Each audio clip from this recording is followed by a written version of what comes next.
illustrations of New York City are still, to most people, one of the great emblems of modernity. But one of the major architects of the 20th century was the ECA of Paul Covet. He called this habit a tragic dream. Everything in New York, I know what was being made. Before this was living in the churches and living in the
They were in revolt against the injustices of industrial capitalism.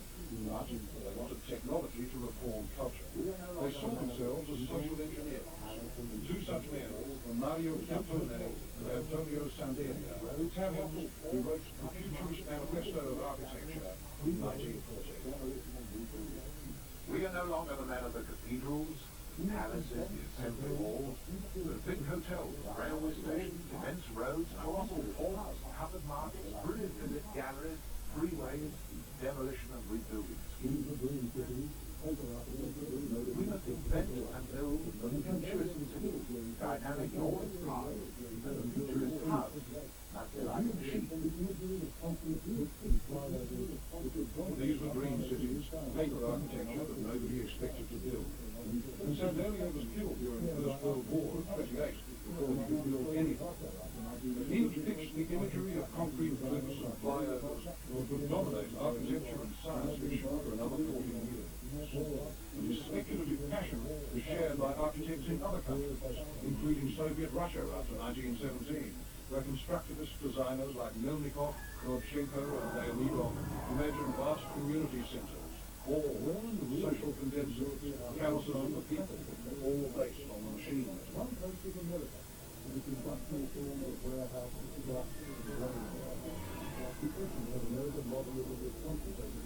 But where in the real world could European architects find the practical shapes of the future?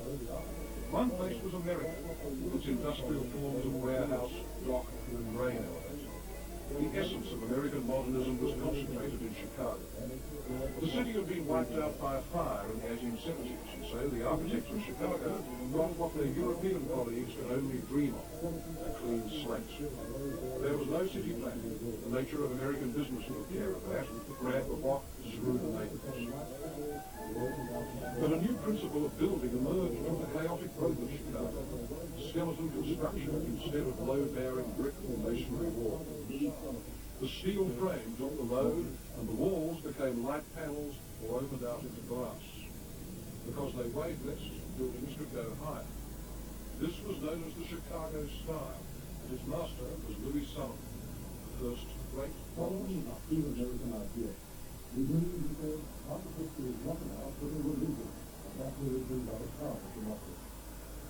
What was entailed the thousands of colleagues in the 1880s and 90s was a desire to fulfill Sullivan was a true American idealist. To me, he said, architecture is not enough as a religion, and that religion by the power of democracy.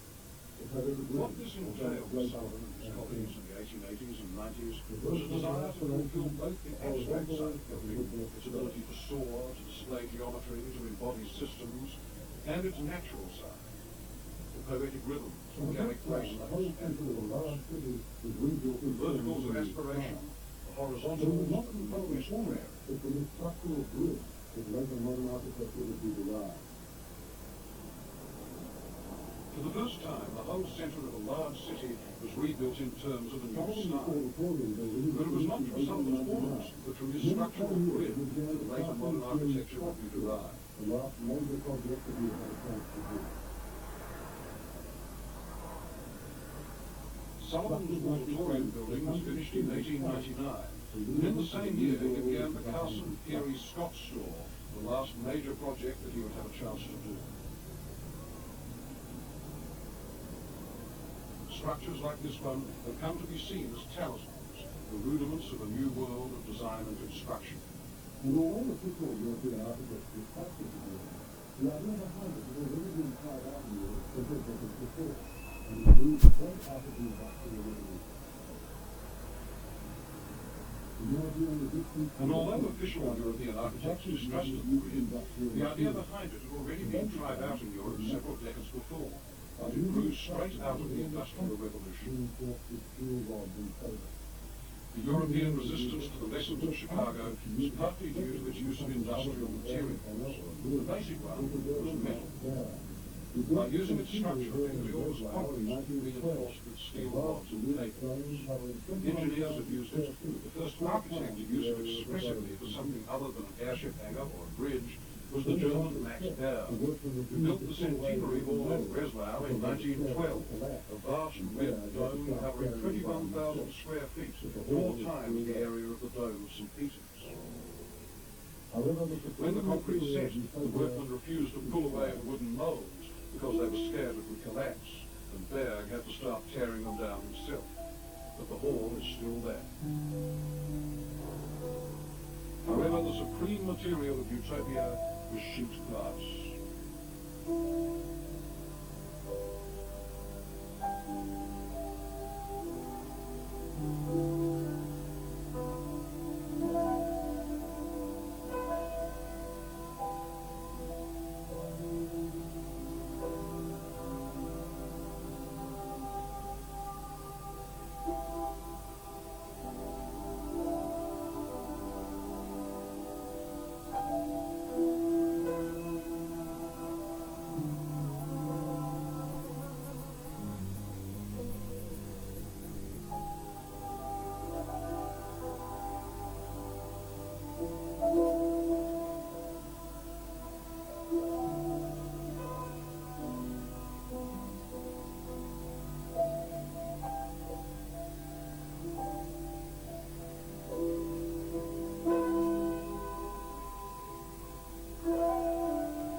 Glass is the opposite of stone and brick, with mid-lightness, transparent, structural gauge.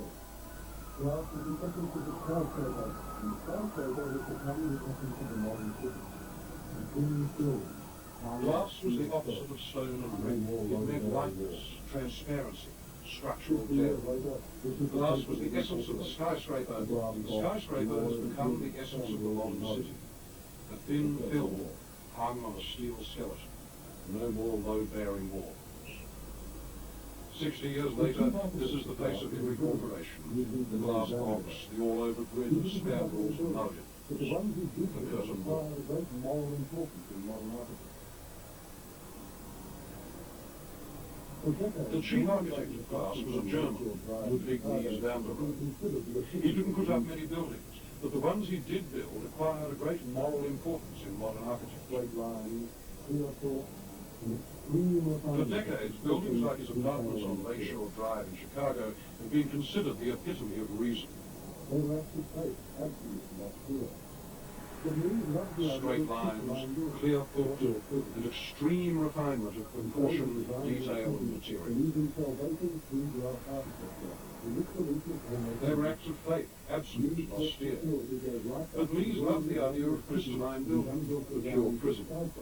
And so his designs in the 20s believed in salvation through glass architecture, and this belief was almost religious. Mies' quest for purity goes right back to the Germany of 1920 and his unbuilt design for a skyscraper on the Friedrichstrasse in Berlin.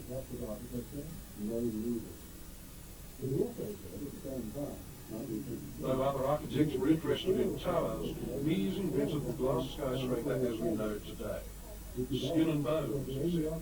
That was architecture, no noodles. But he also said at the same time, 1923, that he rejected all aesthetic speculation, all doctrine, and all formalism, which is odd, because the only architects who were more doctrinaire and formalist than Mies van der Rohe were his imitators.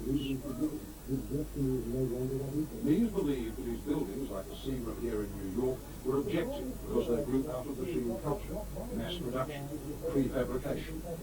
The individual, he chillingly announced, is losing significance. His destiny is no longer what interests us.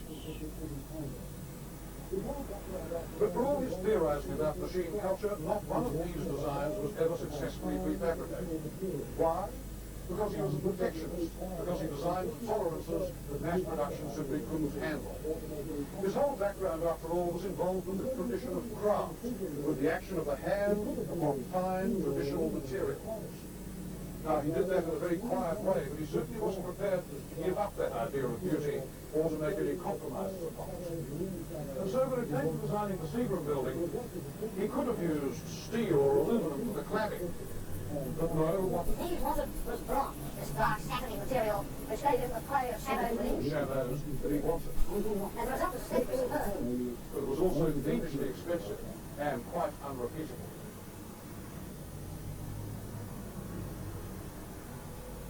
But the Seagram is all balance as well, and generosity. Useful and ceremonious, one of the great buildings of our time.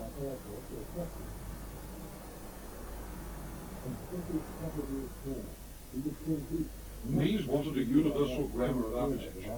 Consequently, his flats looked like office blocks and his museums looked like airports or factories. Obsessive subtlety of form. He could spend weeks, months, thinking about how to turn a corner with I-beams and cladding.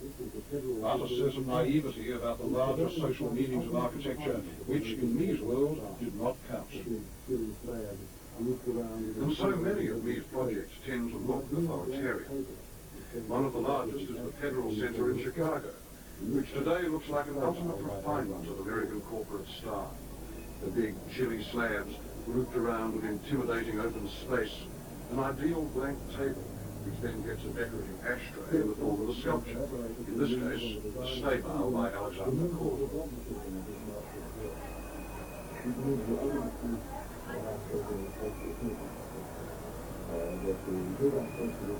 Philip Johnson, who collaborated with Mies on the design of the Seagram, remembers the dogmatism of his master's voice. He believed the ultimate truth of architecture, especially his architecture, that his architecture was closer to the truth, faculty, than anyone else's, because it was simpler and could be learned.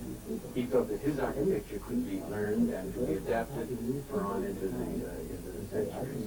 But in a way, his influence was bad, because it made everybody realize, well, I'm doing Mies. That means it's cheaper. Every cheap architect would therefore copy Mies and go to the Times and say, I can do a building cheaper than I did for you last year because now I've got religion, I can do it like Mies. And we have a flat roof, and we have glass walls, and we have simple factory-made curtain walls on the outsides of the building. So it was a justification for cheapness that took over entirely our cityscape today, and this is what you see in New York.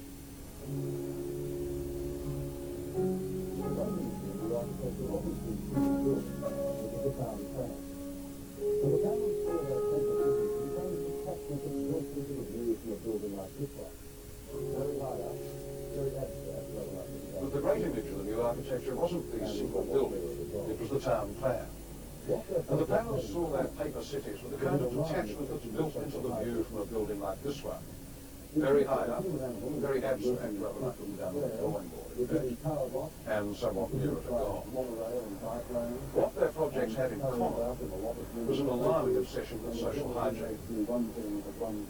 In future, the human animal, instead of lurking in streets and squares, would live in tower blocks, and commute by monorail and biplane, and scurry about in a lot of green spaces, and in general be made to do one thing at one time in one specific place.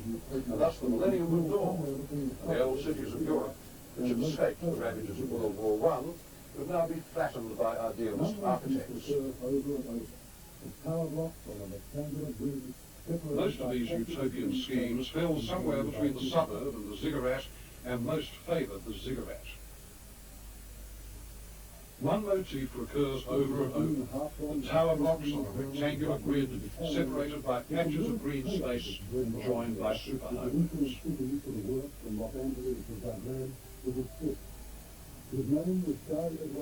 It was a theme harped on by Frenchmen, Germans, Russians and Italians, but the lyric poet of this dreadful idea, which has influenced cities for the worse from Los Angeles to Zagreb, was a Swiss. His name was Charles-Édouard Jeanret, better known by his nickname, Le Corbusier. His ideal of good planning was summed up in one phrase, La ville radieuse, the radiant city. His answer to the crowded towns of Europe, so unpredictable, so hard to control, was the tower block glittering above the greenery, decentralization brought about by the car. The car would abolish the human street, possibly even the human foot. Everyone would have a car. Some people would have aeroplanes too. The one thing nobody would have would be a place to bump into others, walk the dog, chat, strut, or do any of the 100 other random things that one does on a street, and which, being random, were loathed by Le Corbusier.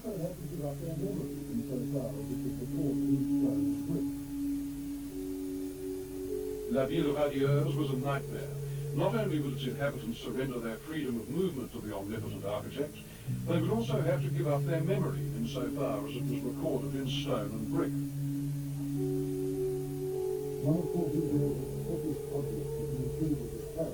It involves the assassination of the leader of his child.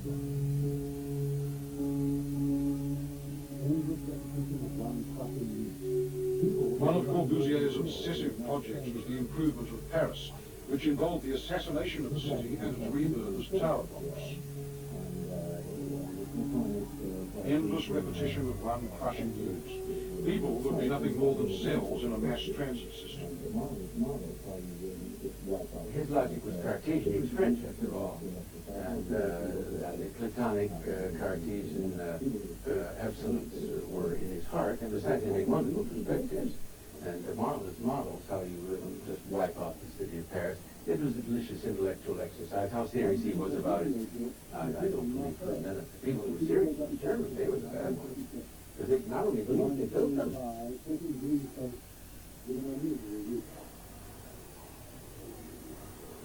One thing Corbusier built is here in Marseille, the Unité d'Habitation of 1947. 9 stories high, set in green space with an unusual roof. It contained a gymnasium, a space for exercise, a paddling pool for the kids, and a bicycle track.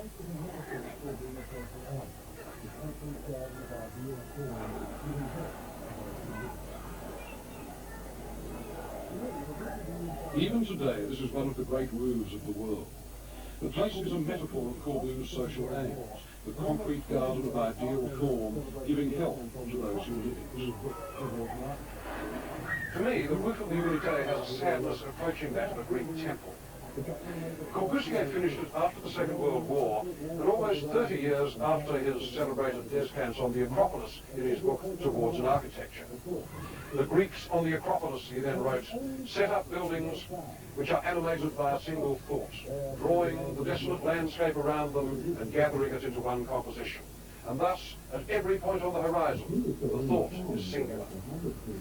And the only place that he ever found which approached that bare singularity of the Acropolis was the roof of this building. He was so ill-informed about the habits and traditions of the society, he thought people would go on the roof if he made it beautiful enough. That wasn't the real point. The real point was he was free on the roof. And it's a sculptural joy to wander around the roofs of Marseille. The troubles begin below them. The Unité was meant as a social experiment, a prototype for mass housing.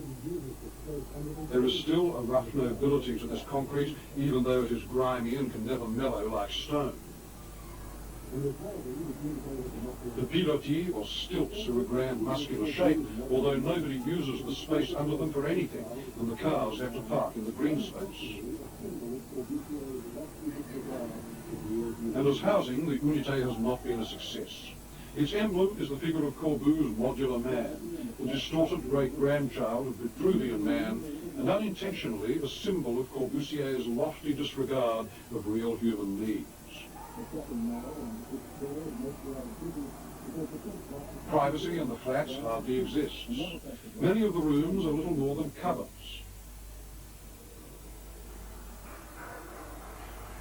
The shopping mall on the 5th floor is mostly out of business because the French like to shop in real markets down on the street, another fact of life that the form giver did not grasp.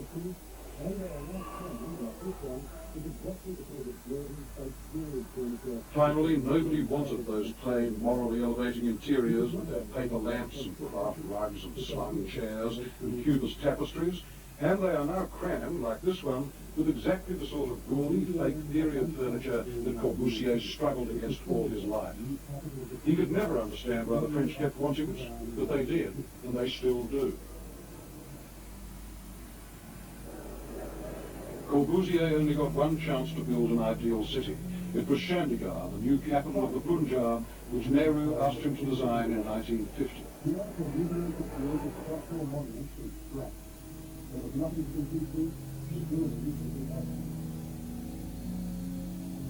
Its site was a blank, a windy plain at the foot of the Himalayas. Here, Corbusier could create a sculptural monument from scratch. There was nothing to compete with. His buildings would be absolute.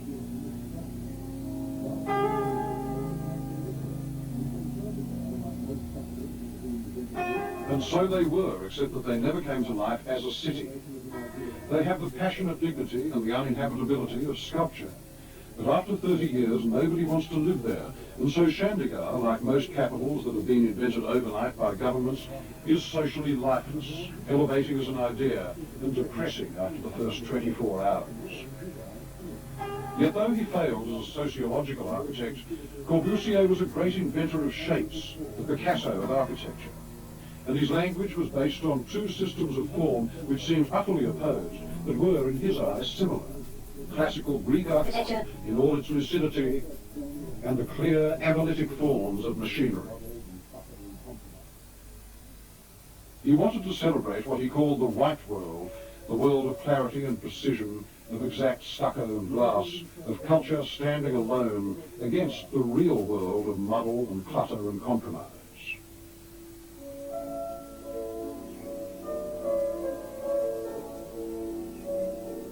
No building shows what he meant better than the Villa Savoie outside Paris, finished in 1930.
The Renaissance world is one of the processes of Chinese renown as the international style. The principles of this style have been laid out once and for all in 1937 with the Deutsche Housing Exhibition in Germany, an architectural trade fair in which not only Corbusier but also Walter Gropius, Lee, Principles of this stuff were laid out once and for all in 1927 in the Deutsche Housing Exhibition in Germany, an architectural trade fair to which not only Corbusier but also Walter Gropius, Lees, Bruno Taut, Peter Behrens and J.P. Alf built demonstration homes.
that disappeared up to that time. Anyhow, it was expensive for no more craft. That was all true.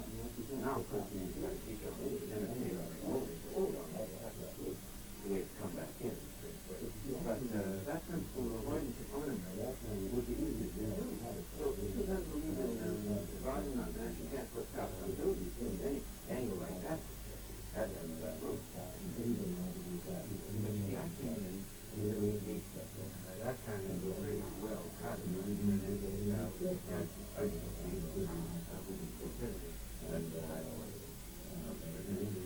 Everybody has all the graphs.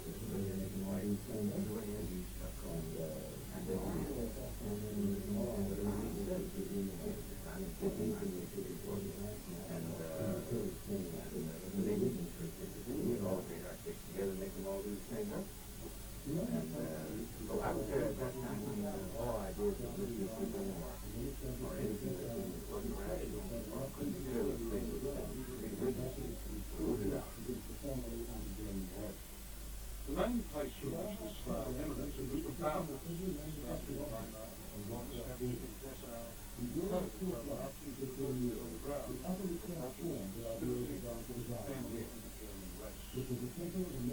The Bauhaus program meant that we not just building. During its short life, 15 years, it utterly transformed the idea of advanced design in Europe. It was the center of a network of men and women who wanted to remake culture in terms of industrial process. The man who formed the school, wrote its program, and ran it for the first 10 years of its life was the architect, Walter Gropius. Gropius' ambition had set early in his career. In his early 20s, in 1907, he had worked for the leading industrial designer in Germany, Peter Behrens. Today, we're used to companies getting one designer to furnish their whole visual style. 70 years ago, that was extremely rare. Behrens pioneered it through his work for one big industrial client, AEG. He designed their factories, their catalogues, even their stationery.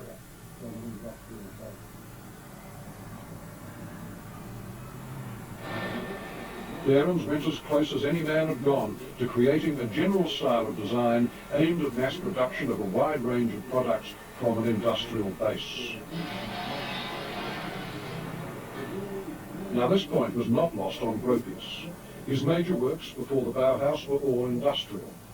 In his Fargus factory of 1911, probably the most advanced building anyone had made before the First World War, the wall is daringly reduced to a glass skin stretched between columns and making a transparent corner.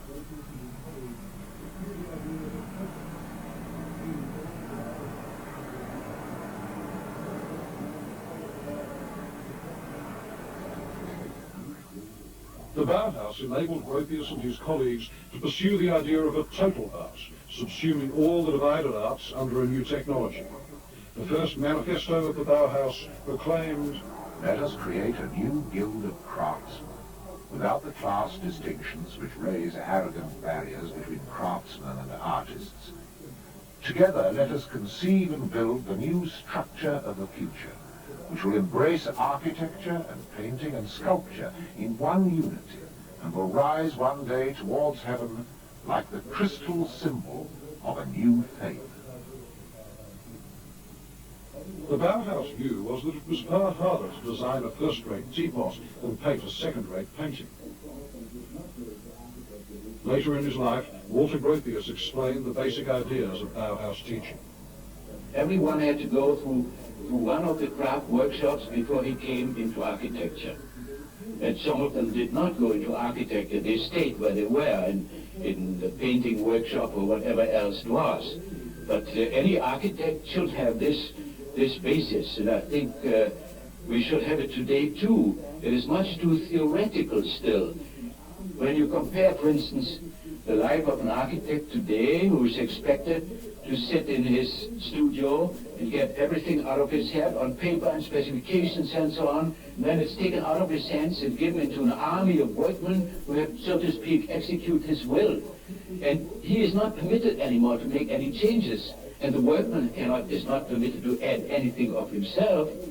And you compare that now how it was in the Middle Ages when They built a cathedral, for instance. There was a group of people devoting themselves to that building, living on the site, doing everything in flesh and materials directly there. It was very little designing. And the extraordinary thing was that the journeyman and the apprentice, he had to follow, of course, a certain direction by the master who gave him some geometrical proportions he had to take in his work. But otherwise, he gave his work individually, independently. It was not an execution only of some design of the master. So they worked really in a true team together there. And if something was not well done, they took it down again and built it again, because for God's sake it had to be very good. Each teapot, watch, glass or radio cabinet was designed as an industrial prototype.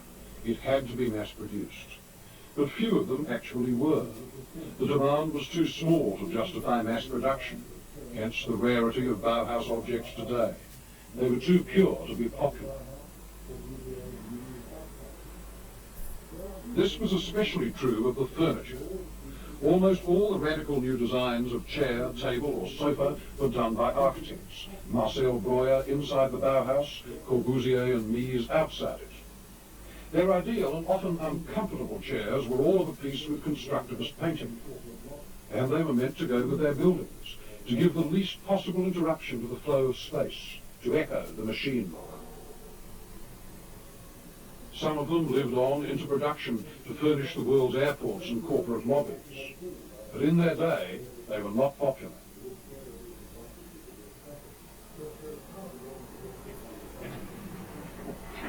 The most severe rebuke to the pleasure-seeking body was made a bit earlier in 1918 by a Dutch designer called Gerrit Rietveld. And this chair of his is rightly considered a classic because it goes far beyond the ordinary kind of functionalist discomfort.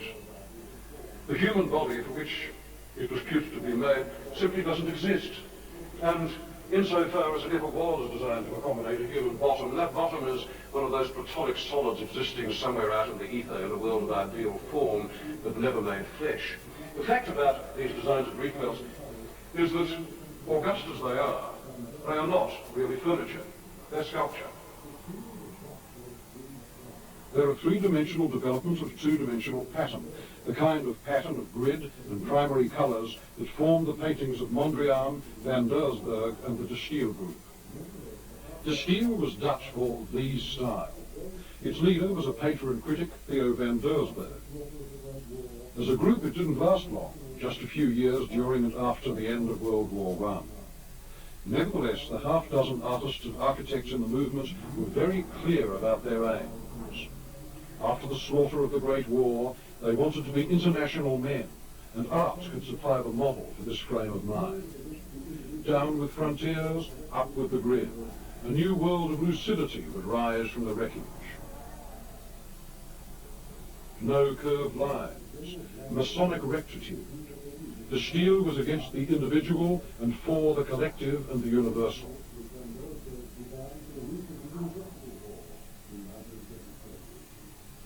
It laid out a general grammar of shape that would do for every visual art, architecture no less than painting. This grid was van Dersberg's design for the roof of the University Hall in 1923.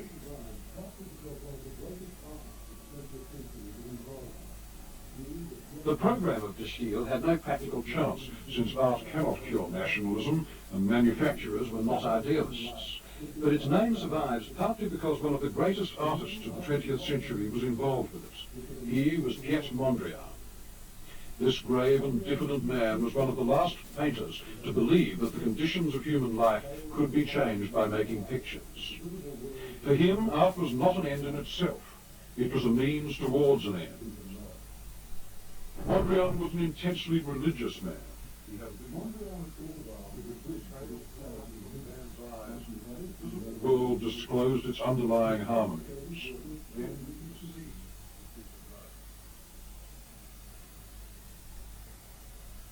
Mondrian thought of art as a bridge.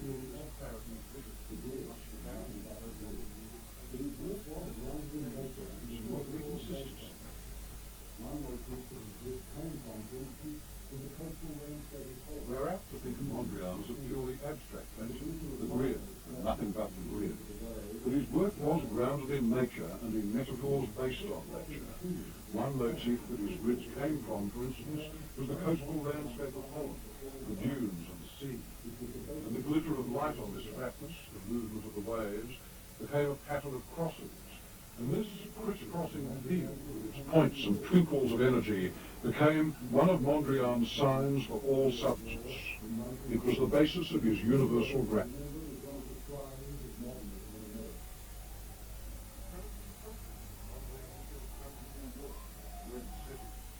He got there as a refugee from the Second World War in 1940, and his studio was remembered as one of the shrines of modern America.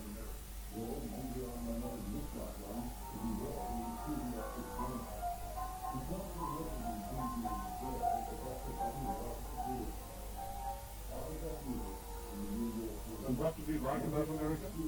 Well, Mondrian may not have looked like one, but he was an enthusiastic dancer. It's hard to imagine him boogie into jazz, but that was what he loved to do. Out of that music, in the New York grid, Mondrian distilled his late paintings, New York City, Broadway Boogie Woogie, and Victory.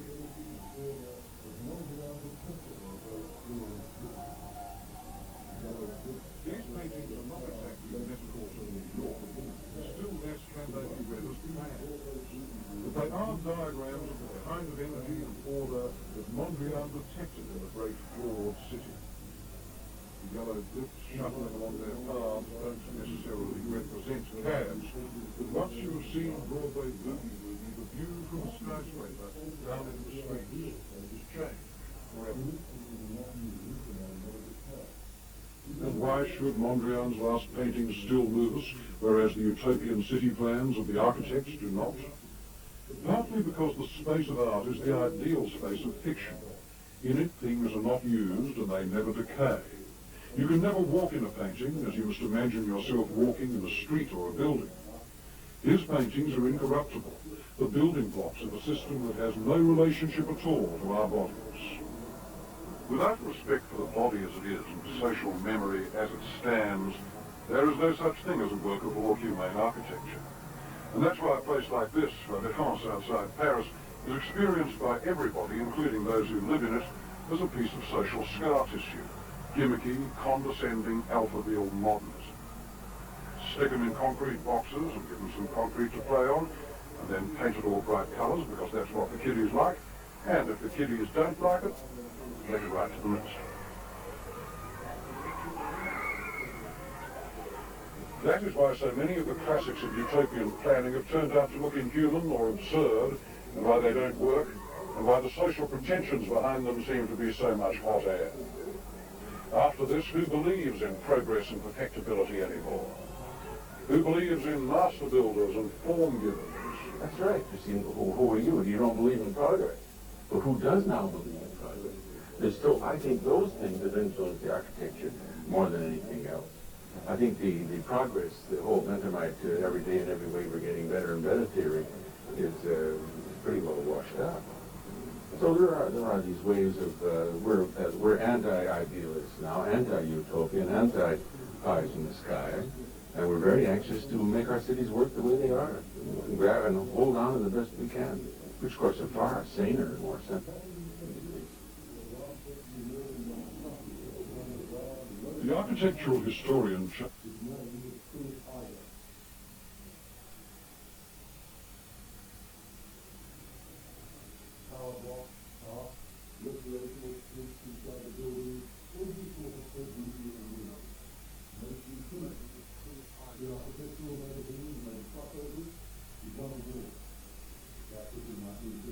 tower blocks, parks,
It's always had a good press, too. Brazilian architectural critics did not dare say anything against it, and it's so far away that most other critics have never actually seen it.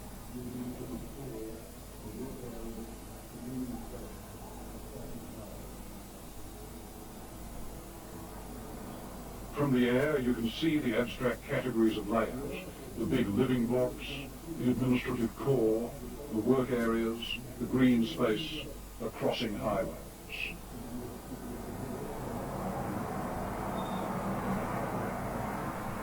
Here, the Corbusian dream has come true. The car has abolished the street, and the pedestrian is an irrelevance. A large irrelevance, since most people in Brasilia do not own cars.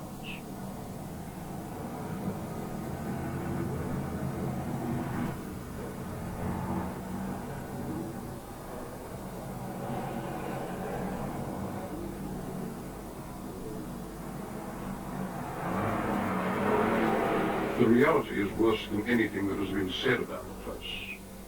Brasilia is a facade, run up under political pressure, finished in 1960 and already falling to bits. Cracking stonework, flaking concrete, rusting metal, a ceremonial slum.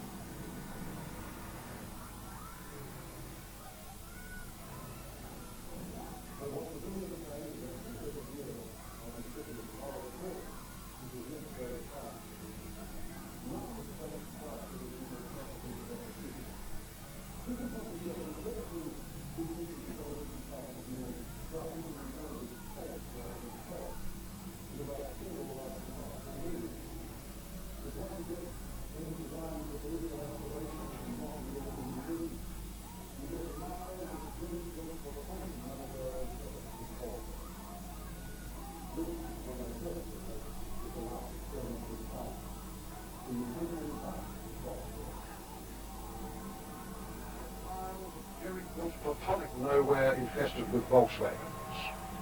This fuck.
I think Brasilia is emblematic. The last 50 years in architecture have witnessed the death of the future. Like the Baroque or the High Renaissance, the modern movement lived and died, and it left behind its masterpieces which survive. But the doctrines don't inspire us so much anymore.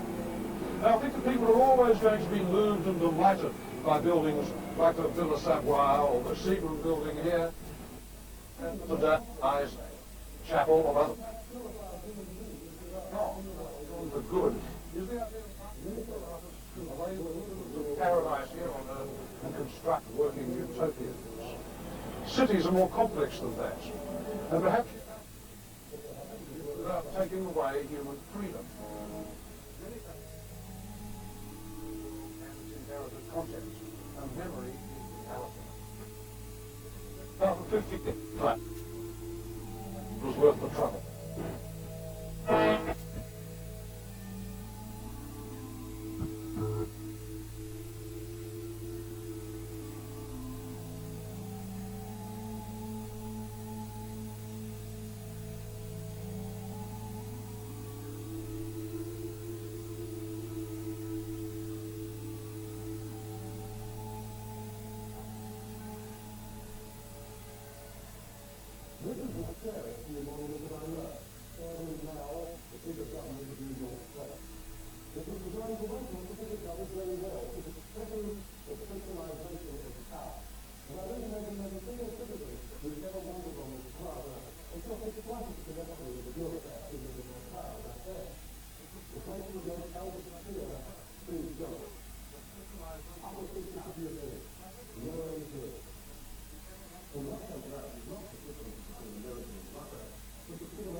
a great deal.